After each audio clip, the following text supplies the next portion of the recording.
Lucas Simões, seja bem-vindo. Muito obrigado, Ingrid, Florence. Agradeço o convite. Tenho certeza que vai ser um podcast diferenciado aqui. Maravilha, Lucas. Muito obrigada por ter aceitado o nosso convite. Eu vou deixar a Florence fazer a primeira pergunta. Lucas, conta pra gente um pouquinho da tua trajetória, o que te fez trabalhar com IA, como é que funciona, como é que tu atende teus clientes? Então, a minha trajetória ela começa assim ela é muito cedo, na verdade, né? Eu sou programador desde os 13 anos, então Desde os 13 anos, meu Deus, a idade da Nicole. Faz muito tempo. E aí, o que acontece? Quando eu fui para Portugal fazer tecnologia multimídia, né, que é a minha área de formação, a gente teve muito contato com tecnologias no geral, né, programação também. E em 2019 eu tive contato com o GPT, que na época era o GPT-2 ainda. Não é como hoje, que já tem um 4 e quase o 5 aí também, que já acabou de ser patenteado. Então, dentro dessa trajetória, né, eu morei em Portugal, fiz meu curso, e foi quando começou a pandemia, quando estava acabando a minha graduação. E eu não consegui voltar para cá, porque com a pandemia fechou todos os aeroportos, fechava as fronteiras, eu tentei voltar para 4 vezes e não consegui. E na 5ª vez eu consegui. Então, voltei para cá, abri a empresa e hoje a gente está aí na liderança de desenvolvimento tecnológico com IA, né? E a gente tem assim, tido aí um resultado muito positivo. Estivemos na Campus Party recentemente, né? Temos aí tido um caminho bem pavimentado. Eu acho que a gente tem muito mais aí para agregar ao longo do tempo também. Legal, legal. Quer perguntar mais alguma coisa, Florence? Queria entender como é que funciona, como é que vocês conseguem ajudar os clientes de vocês através da IA. Então, hoje a gente tem 2 pilares principais, né, que a gente pensa. Além de estar sempre na vanguarda da inteligência artificial, a gente busca os pilares para desenvolver, que é o seguinte: o primeiro é eficiência, né, a gente entrega soluções que vão trazer eficiência e otimização de processos. Então, a gente não pode criar uma nova solução que vai te fazer abrir um novo tipo de processo dentro da empresa. Então, você vai ter que retreinar todo mundo e tudo mais. Isso iria acabar atrapalhando, que vai de contra a ideia de aumentar a eficiência de uma empresa. Então, por exemplo, a gente tem o Adivia, que é um software jurídico baseado com inteligência artificial, que ele cria contratos em menos de 30 segundos. Olha que legal. Ele é bem bacana, inclusive a gente utiliza. Os 2 últimos contratos que a gente assinou pela empresa, a gente criou no Adivia. Então, a gente utiliza o Adivia diariamente. É um produto que a gente criou, que a gente utiliza. E nós não somos um escritório jurídico, né? E também não temos advogados na equipe que não seja o próprio corpo jurídico da empresa. Mas o Adivia, ele não só cria esses contratos em 30 segundos, na verdade menos de 30 segundos, mas ele também tem a opção de revisão. Então, com a inteligência artificial, ele consegue acelerar o processo, tanto de revisão de contratos, quanto criação de contratos, petições iniciais e peças jurídicas no geral. Então, assim, esse é o nosso pilar. A gente entrega eficiência nas soluções que a gente elabora e também a gente busca otimizar os processos que já existem. Flor, tu acha que isso vai facilitar a vida dos advogados? Com certeza. Isso é uma grande dor, né? Porque antigamente, assim, eu não peguei essa época, mas se produzia peça do zero. Eu lembro que quando eu me formei, um grande amigo do meu pai me entregou assim, ele tinha guardado um monte de petições que ele tinha feito e ele falou, tá aqui, ó, se você precisar de usar de modelo. Então, imagina quando antigamente você tinha que utilizar esse tipo de recurso e hoje em dia você tem ali, né, no alcance ali do seu computador, um produto que vai te ajudar a produzir peças e ajudar a produzir contratos. Isso é muito bom. Legal, legal. Lucas, você falou especificamente desse produto para direito, né, para advogados. Vocês estão planejando desenvolver algum produto tão assim específico para algum outro segmento? A gente tem alguns planos, né, que estão aí guardados as 7 chaves até então. Claro. Né, mas, assim, o que a gente já tem hoje, que a gente já está lançando, inclusive a gente fez um teaser na Campus Party, são 2 produtos, um de marketing e outro de publicidade. O de marketing ele é chamado Curtify, que é uma ferramenta de marketing para tráfego orgânico. Então, tu consegue gerar links para fazer tráfego orgânico para ter as informações que tu teria com tráfego pago. Que é, por exemplo, geolocalização, tipos de audiência, tu consegue também saber se é iOS ou Android, entre outras várias informações. Né? Uma ferramenta que a gente utilizou no nosso stand e a gente até colocou um dashboard que atualiza em tempo real para a gente ter uma noção do engajamento. Eu acho que esse aí eu quero testar. É muito bom, vou te disponibilizar o acesso. Legal, legal. A gente, inclusive, vai estar em Brasília agora, vou ter uma reunião lá para apresentar o aplicativo para algumas agências de publicidade. Né? Olha, então, a que gente já está show. buscando ali um mercado de marketing também.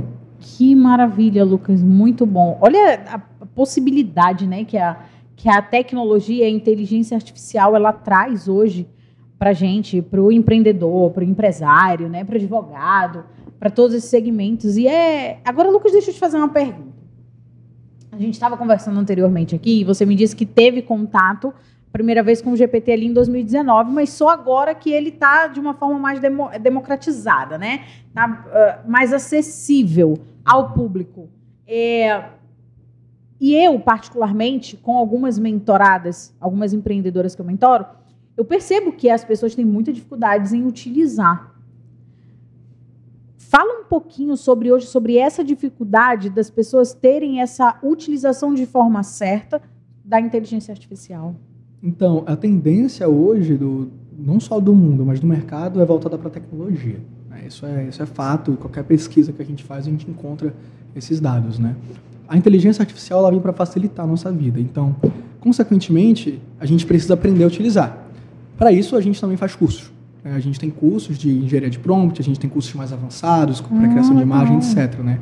A gente tem dentro da empresa um ciclo de capacitação que quando tu diz que faz parte. Quando você diz, e aí eu vou te perguntar isso, porque é algo de interesse meu. Essa questão da engenharia de prompts é a construção, né, dos comandos que a gente dá para que por exemplo, no caso do GPT, para que ele gere, né, enfim, que conclua ali o objetivo da tarefa, né? É o chamado comando, né? É o famoso saber perguntar. É o famoso saber perguntar. Porque como você sabe perguntar, você também sabe a resposta que pode vir. Então, uma pergunta abrangente te dá uma resposta abrangente também. E na engenharia de prompt, pelo menos na metodologia que a gente utiliza no curso de IA, a gente tem um método chamado IRIA. Que é um método que ele é infalível para a criação de prompts. Então, ele é dividido... O IRIA é uma abreviação, né? Uma sigla, que é instrução, regra, interface e ação. Então, é uma fórmula, uma receita pronta para a criação de prompts, que tu pode utilizar em qualquer segmento. Funciona e já foi comprovado também, é excelente. Olha que legal, eu já quero fazer esse curso aí. Mas antes da gente continuar a conversa aqui, eu quero só lembrar para quem está assistindo, para quem está acompanhando esse episódio, deixe o seu like para que o conteúdo chegue em mais pessoas. Acompanhe todo o nosso conteúdo nas redes sociais também, @podatitude. Se inscreva no canal para que você possa ser notificado e ative o sininho também para você receber sempre que um episódio ele for lançado. Uma dúvida que eu tenho é em relação à Alexa, né? Acho que a Alexa é uma coisa também que já está muito democratizada, todo mundo está utilizando na sua casa. Ela é uma inteligência artificial e assim, né? Como que... E se isso vai se... O que você vê para esse futuro aí em relação a esse tipo de... Hoje a Alexa ela não é uma inteligência artificial generativa, né? O conceito de IA, ele sempre existiu, ele é muito antigo. A gente sempre entendeu IA como algoritmo. A gente lembra que tudo era algoritmo alguns anos atrás. Algoritmo isso, agora é IA isso, IA isso. Sim. Então, do IA só tinha o A antes de algoritmo. A Alexa ela tem um algoritmo, mas ela tem um algoritmo de script, no sentido de ela tem um roteiro. Então, ela vai entender o que você está dizendo semanticamente, ela vai pegar as suas palavras, vai interpretar isso e te dar uma resposta. Diferente da IA generativa. A IA generativa, isso eu falo no curso também, ela tem um processo de pensamento muito parecido com o nosso. Ela tem um sistema que ela consegue imitar os nossos neurônios para cruzar informações e gerar uma informação nova a partir disso. Inclusive, a Amazon ela vai implementar a inteligência artificial na Alexa. Então, antes não tinha. Antes era muito roteirizado. E a Amazon fez um investimento bilionário, se não me engano, mais de $2 bilhões, numa empresa chamada Anthropics. Essa empresa ela é a segunda abaixo da OpenAI, que criou o ChatGPT. Recebeu esse investimento bilionário da Amazon, porque hoje o que acontece é uma corrida, uma guerra fria de IA nessas grandes corporações, né? Então é uma questão de tempo, talvez até final do ano que vem já tenha uma inteligência generativa dentro da Alexa, para você pedir que ela faça coisas que hoje ela não faz. Então acho que vai ser bem legal quando esse momento chegar também. Nós conseguimos ver que já existem várias ferramentas, assim como o GPT, né? O GPT foi o primeiro que eu usei, eu utilizo até hoje. Ainda muito amadoramente, mas muito melhor do que quando eu comecei a usar lá atrás, logo que deu o boom. Porque quando deu o boom era mais ou menos assim, me construa uma legenda sobre tal assunto. Era mais ou menos isso, né? E aí ali, claro, a gente vai ajustando, vai entendendo. Está escrito como eu falaria, né? Então, mais ou menos assim. Mas eu tenho visto muitos especialistas trazendo conteúdo, cursos sobre os comandos, os prompts e etc.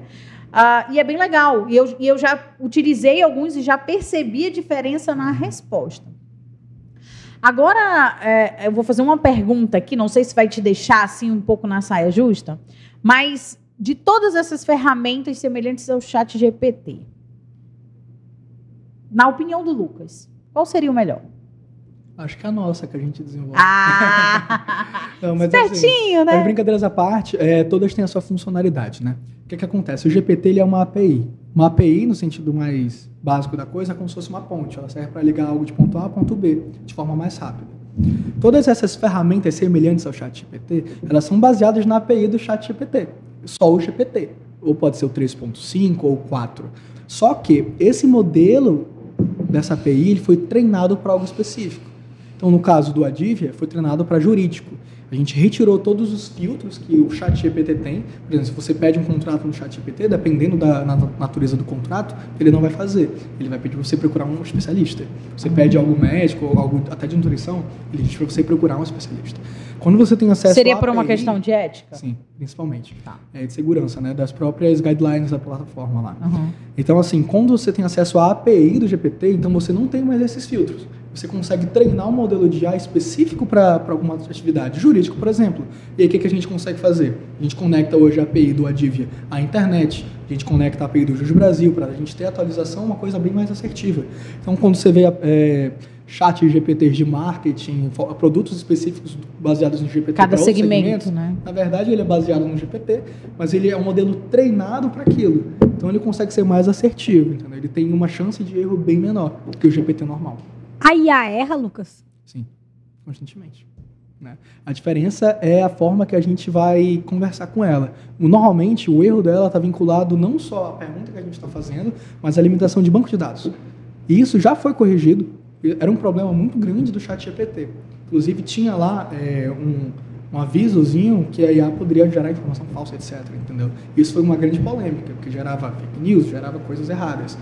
Hoje, eles já estão, assim, já melhoraram isso muito, porque o GPT já tem acesso à internet. Eu lembro. Então, a chance dele errar é bem menor. Eu lembro que no começo da minha utilização, eu não lembro agora qual foi a informação que eu pedi, mas era alguma coisa sobre dados. Eu precisava de números.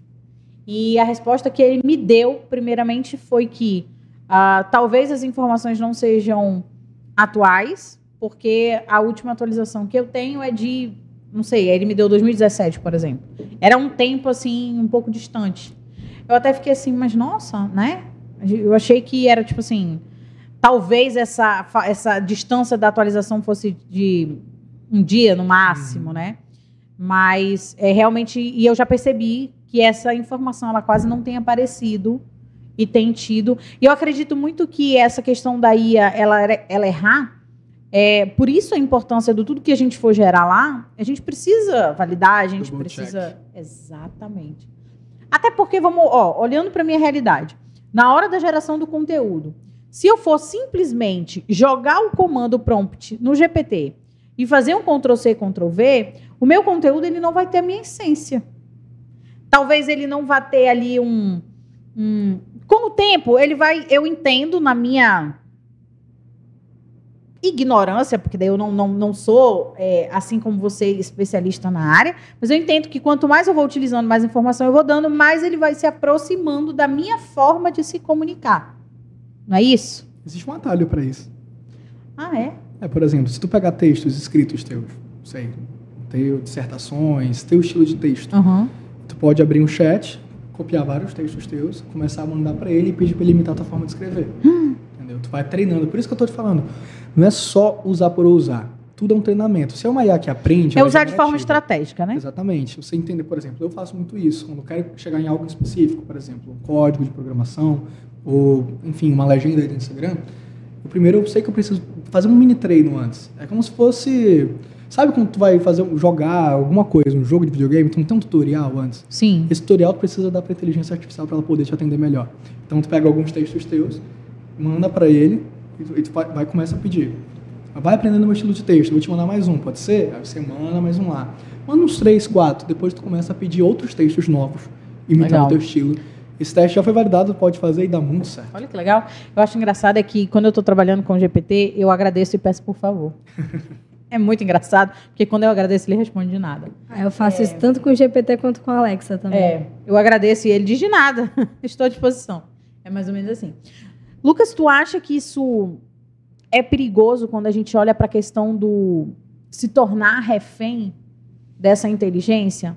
No sentido do seguinte, se vai chegar um ponto onde o GPT, a inteligência artificial, ela vai transmitir da mesma forma que eu comunico, escrevendo, isso vai me jogar numa zona de conforto, onde eu vou simplesmente dar um comando e pronto.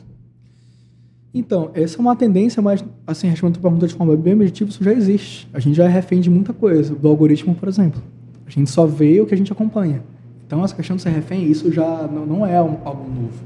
A gente, desde a criação da internet, da popularização de computadores, a gente já é refém disso.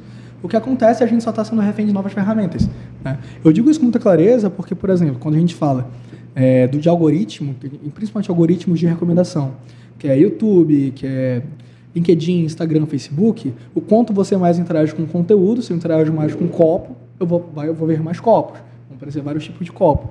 Então, a nível informacional, a gente já está refém de muita coisa. E é importante a gente ter consciência disso, porque isso não é algo que se muda do dia para a noite. É mudar teus hábitos de uso também. Se tu mudar teus hábitos de uso da internet, consequentemente, o que tu vai ver é um outro tipo de bolha. Então, a gente hoje migra de bolha em bolha. Com a IA, vai acontecer a mesma coisa. Você vai ser, sim, refém de algumas ferramentas, porque, na verdade, o que você encontra não é ser refém, mas sim tu encontra facilidades, né? Facilidade de produtividade no trabalho, de atalhos na vida, seja pessoal ou emocional, como o WhatsApp, por exemplo. O mundo antes do WhatsApp era diferente. Pelo menos aqui no Brasil, era completamente diferente a nossa forma de comunicar. Hoje a gente pode dizer que a gente é refém do WhatsApp? Sim.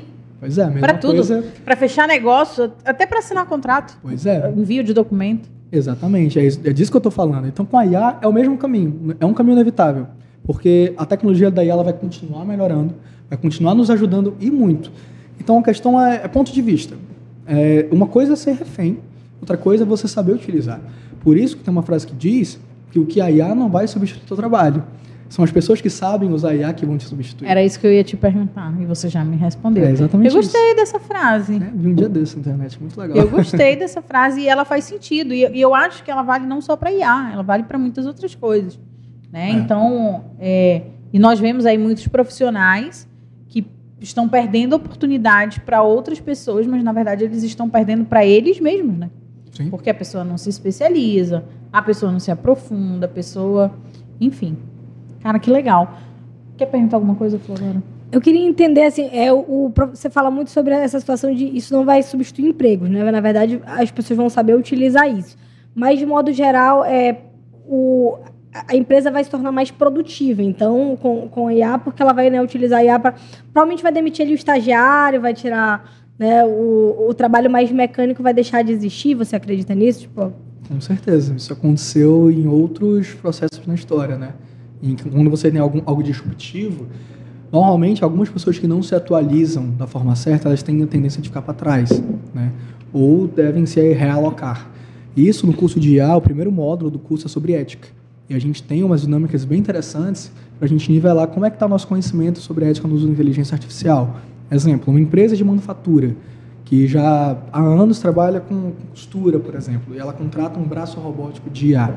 Então, o que acontece? Vários empregados vão ser demitidos. Qual deveria ser o papel da empresa em relação a isso?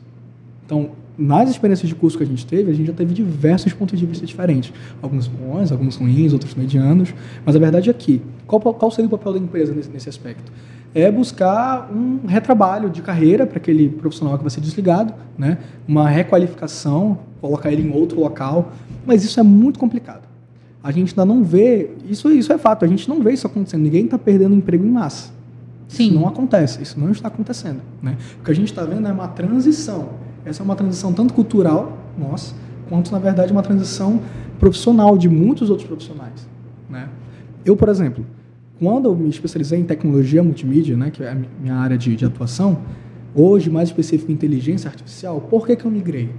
Não só porque eu já tinha o conhecimento, mas é porque a minha atividade sempre foi criação de projetos, experiências no geral, né? Então, quando eu vi inteligência artificial como uma ferramenta para desenvolver produtos, desenvolver ideias, né?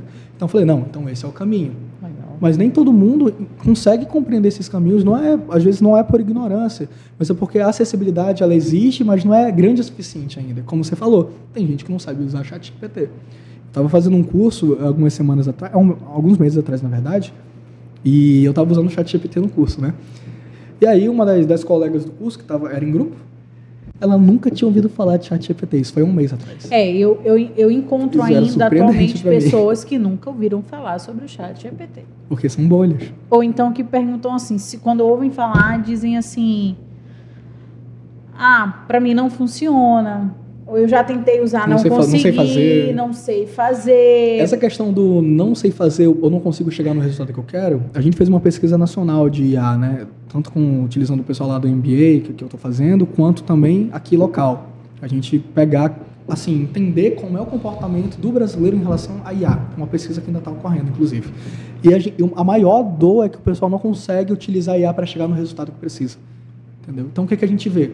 É questão de instrução específica para aquilo. Eu vou ser sincera que, embora eu já tenha usado assim, o ChatGPT, desde que começou todo mundo a falar disso, eu já estou usando, eu tenho muita dificuldade. Hoje mesmo eu estava com uma situação que aconteceu no escritório, a gente teve uma reunião no escritório para ver como é que a gente ia resolver aquilo, e a gente botou no chat e assim, as respostas não nos traziam contento. Então, assim, não eram suficientes. Aí eu ficava, será que é a forma como está perguntando? Não sei como... Era do aspecto jurídico? Isso. Já ter usado o Adivia. Olha, eu não vou comer. Ele consegue ser mais assertivo. Mais assertivo. Então, olha aí, legal. Então, às vezes é isso também. O ChatGPT, por ser genérico, ele pode não trazer respostas em relação a alguma situação. Ele é bem abrangente. E ele assim, ainda é um pouco mais limitado. Porque, pensa comigo. O que aconteceu? O ChatGPT ele teve um boom gigantesco.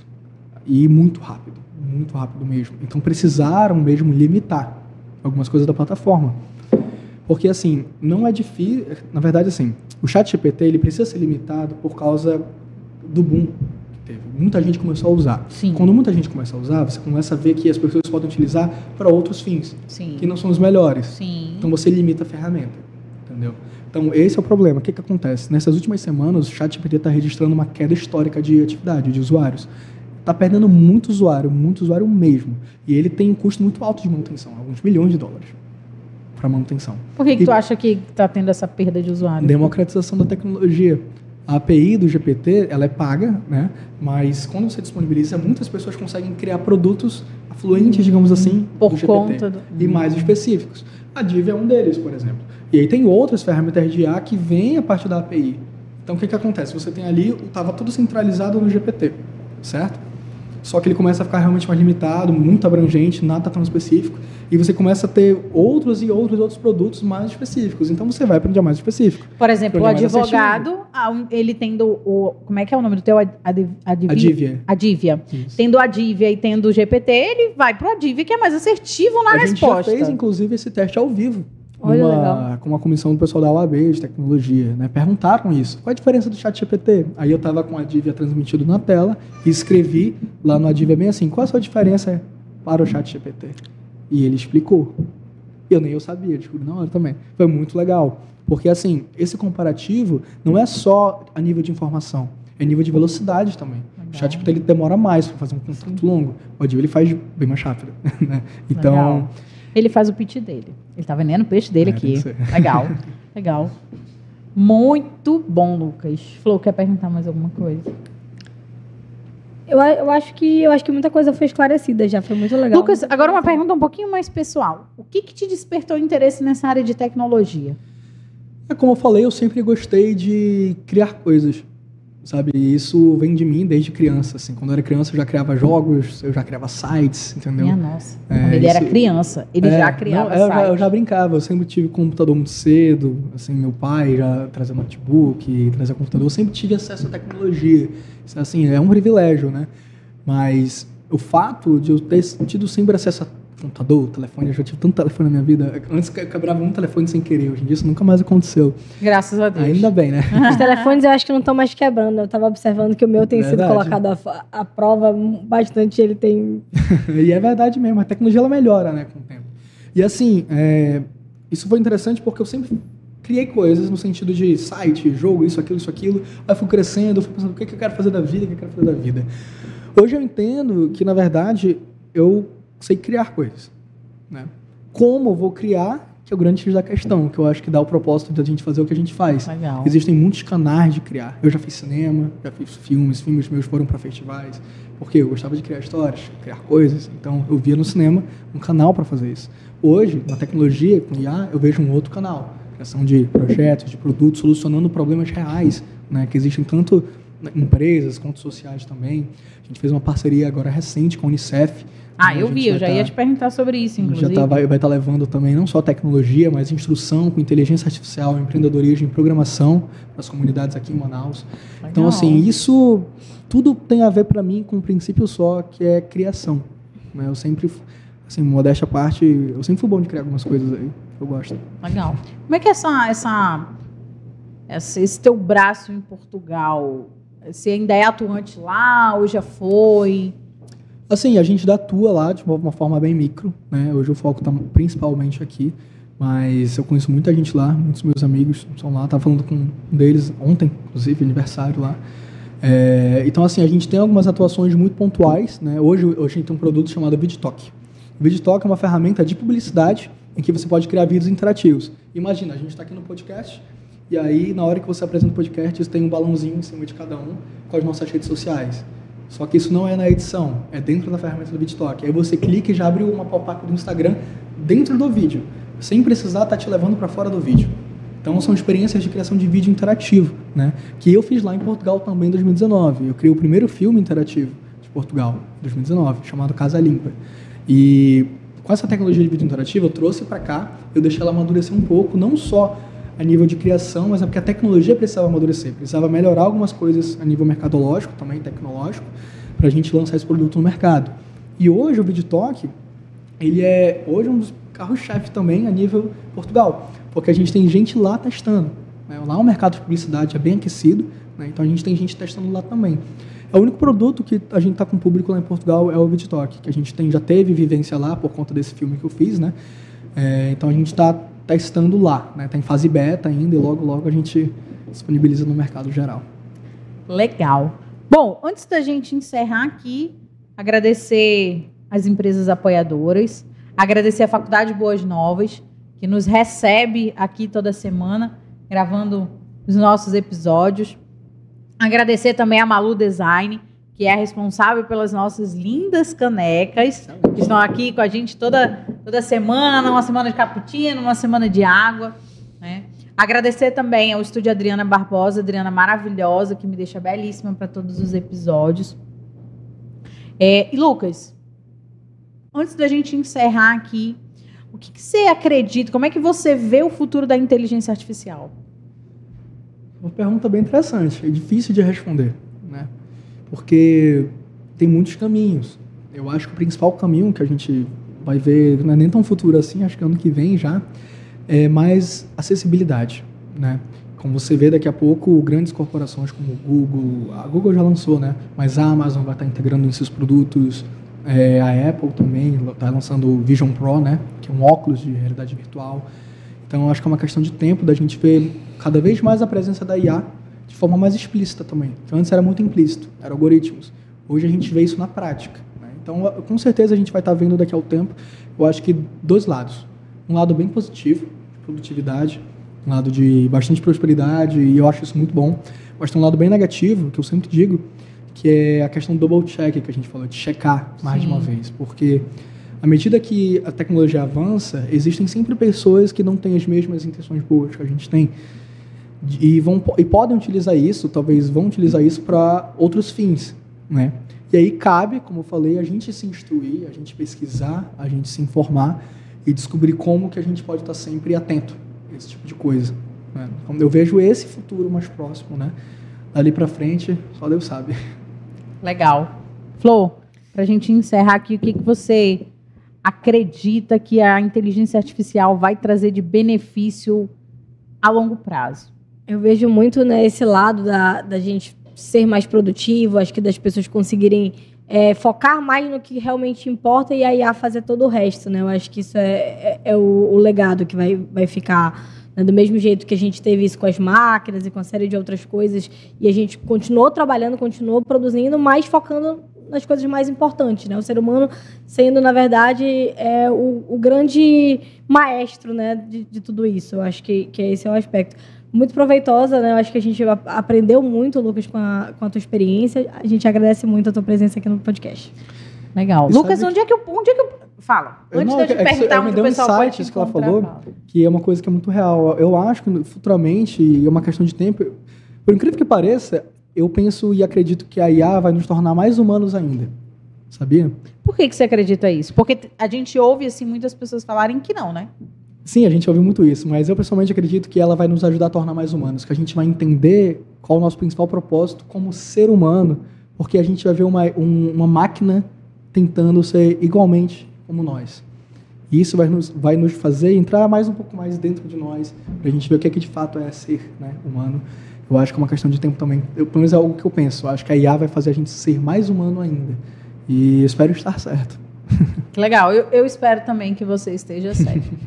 Bom, eu uso inteligência artificial, eu sou consumidora. Logo que o GPT lançou aí, eu fui ali, baixei logo de imediato, sem nem saber direito como funcionava, eu já fui baixando, utilizo muito, mas ainda tenho esse olhar muito talvez por ser utilizar de forma muito amadora, principalmente em relação aos prompts, que são os comandos, eu sempre reviso e altero algumas informações. Mas acredito não que seja uma deficiência da ferramenta, mas talvez muito a questão do comando ali que eu não estou sabendo dar. Já melhorou muito do começo da minha utilização, mas eu acredito sim que a inteligência artificial ela vem aí para somar, e tenho a mesma expectativa que você tem, que seja realmente para tornar as coisas um pouco mais humanizadas e que a gente possa, de fato, focar no que realmente devemos focar, principalmente quando a gente olha, por exemplo, eu empreendedora sozinha, eu consigo criar algo muito mais rápido no GPT e focar a minha energia em outra coisa que